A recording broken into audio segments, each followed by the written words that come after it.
നമസ്കാരം, മലയാളത്തിലേക്ക് സ്വാഗതം. ഓഹരി വിപണിയിലെ നിക്ഷേപകരെ സംബന്ധിച്ച് അല്പം ആശങ്ക നിറഞ്ഞൊരു വാരത്തിലൂടെയാണ് നമ്മൾ കടന്നുപോയത്. ഇന്ത്യൻ ഇക്വിറ്റി മാർക്കറ്റ് ഒരു തിരുത്തലിന്റെ പാതയിലാണോ എന്ന സംശയം ബലപ്പെടുത്തുന്ന രീതിയിലുള്ള നീക്കങ്ങളാണ് കഴിഞ്ഞ ദിവസങ്ങളിൽ കണ്ടത്. പ്രധാനമായും IT മേഖലയിൽ ഉണ്ടായ തകർച്ചയും ആഗോള വിപണിയിലെ അസ്ഥിരതയും നമ്മുടെ വിപണിയെ വല്ലാതെ ഉലച്ചിട്ടുണ്ട്. എന്താണ് യഥാർത്ഥത്തിൽ സംഭവിക്കുന്നത്? വരും വാരം നമ്മൾ എന്താണ് പ്രതീക്ഷിക്കേണ്ടത്? ഇതിനെക്കുറിച്ചുള്ള ഒരു വിശകലനം നമുക്ക് നോക്കാം. കഴിഞ്ഞ വെള്ളിയാഴ്ച നിഫ്റ്റി 50 സൂചിക 25,471 എന്ന നിലവാരത്തിലാണ് വ്യാപാരം അവസാനിപ്പിച്ചത്. അതായത് 1.5% ഇടിവ്. സെൻസെക്സ് 82,626 എന്ന നിലയിലുമാണ് വ്യാപാരം അവസാനിപ്പിച്ചത്. ഈ ഇടിവിലൂടെ വിപണിയിൽ ഏകദേശം 7 മുതൽ 9 ലക്ഷം കോടി രൂപയുടെ മൂല്യമാണ് നിക്ഷേപകർക്ക് നഷ്ടമായത്.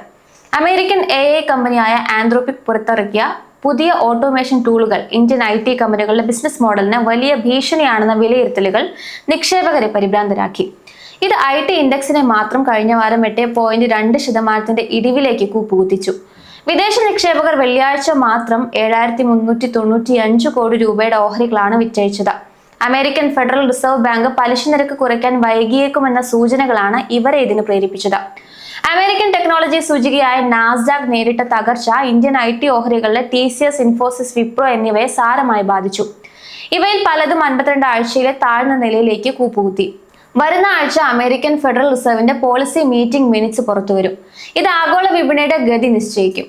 ഇന്ത്യയുടെ റിസർവ് ബാങ്കും അവരുടെ പോളിസി വിശകലനങ്ങൾ പുറത്തുവിടും. പണപ്പെരുപ്പത്തെക്കുറിച്ചും പലിശ നിരക്കിനെ കുറിച്ചുമുള്ള RBIയുടെ നിലപാട് വിപണിക്ക് നിർണായകമാണ്. വിപണിയിലെ പേടി അളക്കുന്ന ഇന്ത്യാവിക്സ് 13.29 എന്ന നിലയിലേക്ക് ഉയർന്നത് വരും ദിവസങ്ങളിലും ചാഞ്ചാട്ടം തുടരുമെന്നതിന്റെ സൂചനയാണ്. ഇനി നിഫ്റ്റിയുടെ ലെവലുകൾ പരിശോധിച്ചാൽ നിഫ്റ്റി ഇപ്പോൾ 25,400, 25,300 എന്ന നിർണായക സപ്പോർട്ട് സോണിലാണ് നിൽക്കുന്നത്. ഈ ലെവൽ 200 മൂവിംഗ് ആവറേജിന് ചേർന്നാണ് വരുന്നത്. വരും വാരം 25,300 എന്ന നിലവാരം നിലനിർത്താൻ കഴിഞ്ഞില്ലെങ്കിൽ നിഫ്റ്റി 25,100 അല്ലെങ്കിൽ 24,900 വരെ താഴാൻ സാധ്യതയുണ്ട്. മുകളിലേക്ക് ഒരു തിരിച്ചുവരവ് ഉണ്ടാകണമെങ്കിൽ നിഫ്റ്റിക്ക് 25,600 എന്ന കടമ്പ മറികടക്കേണ്ടതുണ്ട്. ബാങ്ക് നിഫ്റ്റിയിൽ മറ്റ് സെക്ടറുകളെ അപേക്ഷിച്ച് ബാങ്കിംഗ് മേഖല അല്പം കരുത്ത് കാട്ടുന്നുണ്ട്. 60,186 എന്ന നിലയിൽ വ്യാപാരം അവസാനിപ്പിച്ച ബാങ്ക് നിഫ്റ്റിക്ക് 60,000 എന്നത് സൈക്കോളജിക്കൽ സപ്പോർട്ടാണ്. ഇത് തകർന്നാൽ 59,500 വരെ താഴാൻ സാധ്യതയുണ്ട്. ജിയോജെറ്റ് ഫൈനാൻഷ്യൽ സർവീസസിലെ റിസർച്ച് ഹെഡായ വിനോദ് നായർ പറയുന്നത് വിപണിയിൽ ഇപ്പോൾ ഒരു സെല്ലിംഗ് പ്രഷർ പ്രകടമാണെന്ന് തന്നെയാണ്. India-US വ്യാപാര കരാറിനെ തുടർന്നുണ്ടായ പോസിറ്റീവ് തരംഗം ഇപ്പോൾ മങ്ങിയിട്ടുണ്ട്. ആഗോളതലത്തിൽ ടെക് ഓഹരികളുണ്ടായ തകർച്ചയും അമേരിക്കൻ പണപ്പെരുപ്പ കണക്കുകളെക്കുറിച്ചുള്ള ആശങ്കയും വിപണിയെ താഴേക്ക് നയിക്കുന്നു. വരും വാരത്തിൽ വിപണി ഒരു റേഞ്ച് ബൗണ്ട് അവസ്ഥയിൽ തുടരാനാണ് സാധ്യതയെന്ന് അദ്ദേഹം വിലയിരുത്തുന്നു. റിലഗെയർ ബ്രോക്കിംഗിലെ സീനിയർ വൈസ് പ്രസിഡന്റായ അജിത് മിശ്രയുടെ അഭിപ്രായത്തിൽ നിഫ്റ്റി 25,400 എന്ന നിലവാരത്തിന് മുകളിൽ തുടരുന്നതുവരെ വിപണിയിൽ വലിയൊരു തകർച്ച ഭയപ്പെടേണ്ടതില്ല എന്ന് തന്നെയാണ്. എന്നാൽ വിപണി ഇപ്പോൾ ഒരു കൺസോളിഡേഷൻ ഘട്ടത്തിലൂടെയാണ് കടന്നു പോകുന്നത്.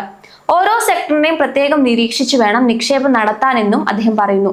ബാങ്കിംഗ്, എനർജി മേഖലകളിൽ വില കുറയുമ്പോൾ വാങ്ങുന്നതാണ് നല്ലതെന്നും അദ്ദേഹം നിർദ്ദേശിച്ചു.